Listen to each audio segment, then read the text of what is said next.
Vamos embora que Vamos abrir a nossa janela. O professor Gustavo Reis está nos esperando ali. Ô, Gustavo, vai ter aula amanhã, hein? Olha, vai ter aula amanhã, teve aula hoje, teve aula ontem, tem aula todo dia de aula. A vida segue com Rolling Stones. Todo dia de aula, não dá para parar, né? E eu tô até dolorido aqui, embora eu também seja mais Beatles do que Stones, viu, Thalina? Assim como tu falou mais cedo. Eu fui no show do Paul McCartney, inclusive, levei minha mãe, levei minha namorada, levei todo mundo no show, mas não me abalei aí pro show dos Stones. Tá não certo. me abalei. Amanhã não vou. Com alguma dor. Cara. Se fosse o AC/DC, eu estaria lá. Se é que vocês me entendem. Amanhã tu vai assistir o jogo do teu time, Gustavo, que eu sei, 10 horas, direto. O meu time visitante. Sei sim. Gustavo Reis Meu time amanhã joga fora de casa. O Gustavo Reis que já veio. Quantas participações já em Octo, Gustavo? Algumas, né? E hoje estreando a tua janela aqui em Octo na terça-feira. Nos meus cálculos é a 5ª participação hoje. Que maravilha.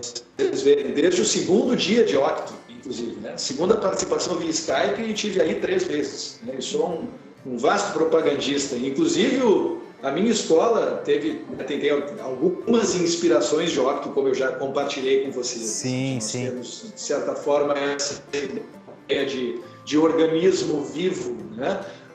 Em que as turmas não são bem turmas, as pessoas às vezes frequentam as aulas uns nas turmas dos outros, e a gente não respeita muito o horário que a aula termina. Hoje de noite até foi uma baita correria para eu estar aqui com vocês, porque eu acabei me emocionando na aula da noite aqui, era para terminar às 8h30, quando eu vi era 8:50 e os alunos estavam levantando para ir embora. E não adianta, né? É assim que as coisas funcionam. A aula...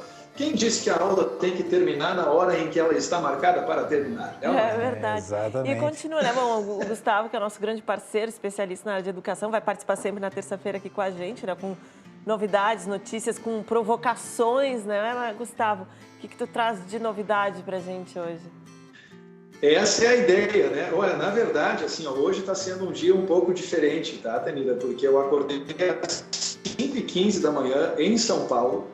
Eu estava em São Paulo esse que me representa nas palestras, né? Como você sabe bem, não sei se o Lucas é familiar com isso, mas enfim, eu tenho uma atividade paralela à atividade de professor como palestrante, e ontem nós tivemos um encontro de dia inteiro, né?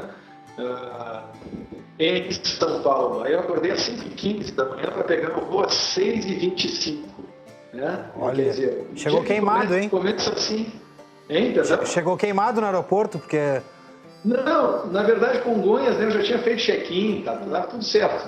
Entendi. Deu tempo bem tranquilo, né? Não tinha bagagem para despachar nem nada. Mas enfim, aula de manhã, aula de tarde, aula de noite, uma coisa foi emendando na outra e eu digo, vamos lá, Octo é outra coisa, vamos na cara e na coragem, né? Sem muita pesquisa contextual, né? Sem muita preparação nessa primeira, até porque é traço, né? Circunstâncias em que eu tive aí, que você já deu para perceber que é uma das características marcantes dessa proposta, né? É ser, até certo ponto, reativo e informal, né? Ao mesmo tempo. Mas uma coisa que eu comentei, inclusive mais cedo, que talvez seja legal, eu sei que tem uma comunidade jovem muito ativa que assiste, que acompanha aí a programação de Octo, é o programa de bolsas da Fundação Estudar. Eu não sei se vocês são familiares com esse programa. Não explica conheço. aí pra gente então, Gustavo, por favor. O programa de bolsas é um lance muito legal. A Fundação Estudar é uma fundação, uma espécie de uma ONG, uma organização sem fins lucrativos, baseada em São Paulo, lá na Vila Madalena. Eu já estive lá, conheci o escritório deles, é realmente muito legal o que eles fazem. Eles têm um programa anual de bolsas que eles oferecem para várias categorias. A principal delas, de interesse, é claro, de quem está nos acompanhando aqui agora, é a categoria de estudantes de graduação completa no Brasil. Estudantes que estão frequentando qualquer curso de graduação no Brasil podem pleitear essa bolsa. Essa bolsa tem um valor anual, é uma bolsa de 2 anos, tá? Ela tem um valor anual que oscila entre 20 e 25 mil dólares, o que dá em torno aí de 80 a 100 mil reais por ano, para que as pessoas possam fazer curso de extensão fora, para que possam fazer curso de verão no exterior, por exemplo, para complementar a sua formação. Mas o aspecto mais legal, que eu acho bacana de destacar, é a pessoa que é aprovada para o programa de bolsas, naturalmente passa a fazer parte de uma comunidade muito ativa, mas muito ativa mesmo. As pessoas, enfim, eles têm grupos, se reúnem eventualmente de tempos em tempos, e é claro, participam de um grupo muito seleto. Para vocês terem uma ideia, no ano passado foram cerca de 40 mil candidatos do Brasil e do exterior e 24 bolsas. Nossa. Façam a conta vocês, quantos por vaga? Muito. Então, é um programa muito bacana, eu recomendo que as pessoas, que tem um site, inclusive, para isso, o site específico do programa, que é o bolsas.estudar.org.br, tá? De novo, bolsas.estudar.org.br. E eles mostram o passo a passo do que a pessoa tem que fazer para se candidatar e tudo mais. Eu recomendo que, sabe como é que é? Aquela história do tiro na lua, né? Às vezes a gente mira e acaba acertando. Então, eu recomendo que todo mundo aí que, enfim, que é perfil de aluno dedicado, enfim, pessoa que tem aí uma condição natural de liderança no seu curso, na sua comunidade acadêmica, digamos assim, que se candidate. Porque a pior coisa que pode acontecer é não ser chamado, mas se não for chamado, vai olhar para o lado e vai dizer, nossa, quanta gente também não foi chamado. Com certeza, né? Tu já parte do não, né? Como em muitas situações da vida, né? Já parte do não, se vier o sim é lucro, né? E é uma boa dica, começando no letivo, né? Pode ser algo que nem passa pela cabeça das pessoas, né? Fazer uma bolsa no exterior, tão enriquecedor. Gustavo, teve mudanças também no INEP, né? Ligado ao Ministério da Educação, é o braço do Ministério da Educação que organiza o Enem. Qual é o impacto disso? Pois então, vocês sabem, né? Vocês que acompanham a Tanira, a gente já conversou sobre educação algumas vezes, né? Inclusive quando esteve aqui na escola, me dando a honra da sua visita. Fica o convite para o Lucas, desde já, para vir até aqui também. O Enem é a maior batata quente da educação brasileira. E é uma batata que desde o tempo do ministro Haddad fica passando de colo em colo. Os presidentes do INEP se revezam, que é o Instituto Nacional de Estudos e Pesquisas, que é responsável pela organização do exame, e os presidentes basicamente não duram. E o curioso é que cada vez mais tem acontecido de não haver assim uma causa pública e reveladora das razões que levam os presidentes a se desligarem. O presidente, dessa vez, o nome dele é José Francisco Soares, pediu demissão e alegou, entre aspas, motivos pessoais. E como é que ele era visto no meio acadêmico, Gustavo? A saída dele deve ser sentida, ou enfim, ele era um cara técnico ou era um CC, sabe? Não, assim, normalmente os presidentes do INEP, Tanira, eles são escolhidos por condições técnicas, tá? Não são pessoas de partido, digamos assim, porque é um instituto que organiza não só o Enem, cuida do IDEB, do Índice da Educação Básica, cuida dos exames que são feitos no ensino superior, os exames de avaliação da graduação, né?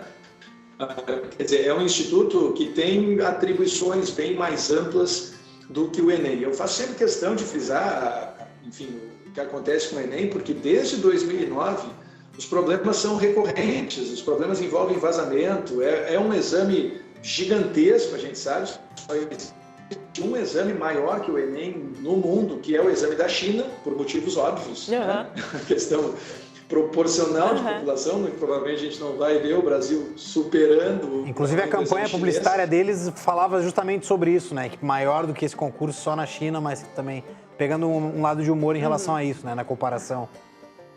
Exato, né? Só que, é claro, com o gigantismo vem os problemas, né, naturalmente oriundos dele.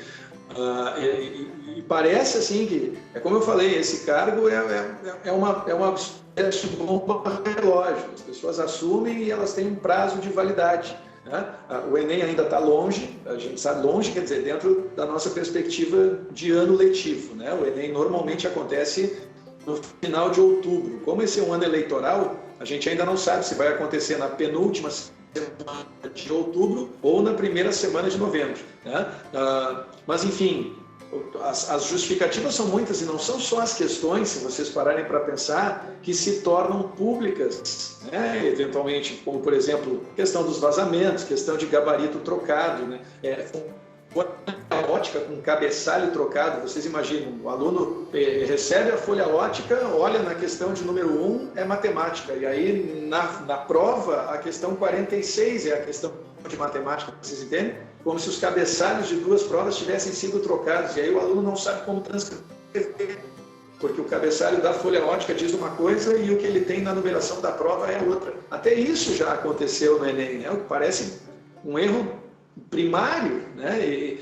E os problemas, enfim, descoberta de quadrilhas, como a gente sabe, né? Quadrilhas usando, enfim, transmissores, pontos eletrônicos para fraudar o Enem, em um exame que acontece, para vocês terem uma ideia, em 100 mil salas de aula simultaneamente.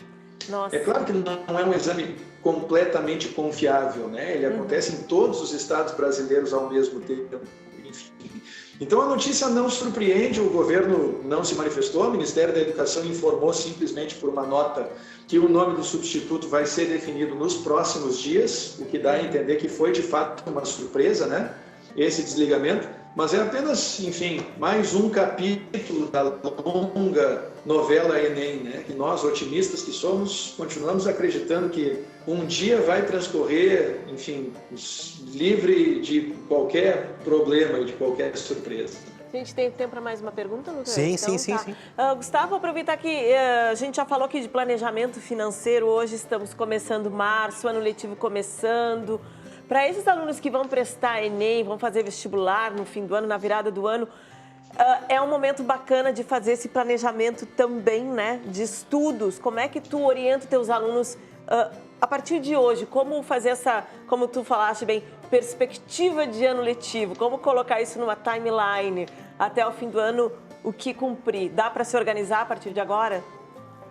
Tanina, ninguém vai acreditar que a gente não combinou isso, tá? Mas eu quero deixar claro, que é óbvio e é transparente, tá? Eu juro que nós não combinamos isso, mas eu faço questão de dizer para vocês que vocês colocarem no Google Gustavo Reis, horário de estudo, tá?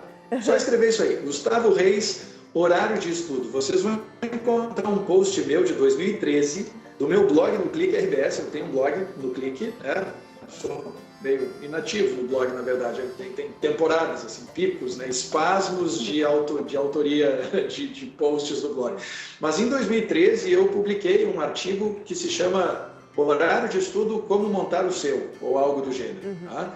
E nesse artigo eu oriento as pessoas passo a passo em como montar um horário de estudo equilibrado, levando em consideração os seus objetivos de estudo, tentando deixar horários reservados para atividades que não são relacionadas a estudo, o que digamos assim, um dos grandes erros que as pessoas cometem é o de simplesmente emendar uma sessão de estudo na outra ao longo do dia inteiro, tendo a falsa expectativa, né, a falsa, enfim, ambição de achar que o seu rendimento de estudo à noite, depois de 6, 7, 8 horas de estudo, eventualmente, para quem está se preparando especificamente, por exemplo, para vestibular e para Enem, vai ser o mesmo, né? E a gente nota prejuízos, né, muito intensos quando as pessoas não têm esse tipo de orientação. Então, é muito pertinente a pergunta. Eu acho que quanto antes as pessoas começarem a tentar criar uma rotina melhor, existem pesquisas que indicam que uma pessoa só consegue incorporar uma rotina desse nível de mais intensa de estudos se ela testar aquela rotina com algum rigor durante 3 semanas. Não sei se vocês já ouviram falar nessas pesquisas, mas é realmente muito legal. Tem muitos experimentos que dão respaldo a isso, de que a gente, de certa forma, automatiza uma rotina uma vez tendo colocado ela em prática durante 3 semanas. E, enfim, considerando que, para muita gente, não só está participando dos contextos de vestibular e Enem, mas para muita gente que está fazendo concurso, por exemplo, né, e tem muitos concursos que estão com editais interrompidos, a gente sabe, especialmente aqui em nível regional, e também para quem está, enfim, simplesmente frequentando faculdade, está no início do semestre, ou então colégio, escola, que está no início do ano letivo, quanto antes essas pessoas se permitirem a submissão a essas 3 semanas, que são, enfim, o período-chave para a incorporação dessa rotina, melhor. Mas a dica é essa. Gustavo Reis, horário de estudo no Google. Google, eu tenho certeza de que o primeiro link vai ser lá, clique RBS, horário de estudo, um postzinho de 2013 para ajudar todo mundo que está nos acompanhando aí a construir um horário de estudo bacana para começo de ano. É isso aí, que moral, hein, professor? Pô. Vai no show, Gustavo? Você vai no show? Não, ele começou dizendo que não vai no show. Não que ele, vai. Queria desejar um bom show pra ele. ele é mais fã do Beatles, falou que foi no Paul McCartney, levou família. Essa parte eu peguei. Fora LDU, né? E fã da LDU. Não, eu sei que a mãe vai torcer pra outra, mas ele gosta também dos azulzinhos. Que banca aí. Joga no Google lá, Gustavo Reis, então quem quiser saber esse esquema de organização e planejamento de estudo aí através do professor Gustavo. Muito obrigado, Obrigado, professor. Gustavo. Obrigado, professor. Você sabe que para ver show do Beira-Rio eu vou ter que esperar o próximo jogo do Gauchão, né? Então tá, 1-0 pra ti. Terça-feira que vem a gente conversa. Já que a gente tá... Valeu. Obrigadão. Um abraço.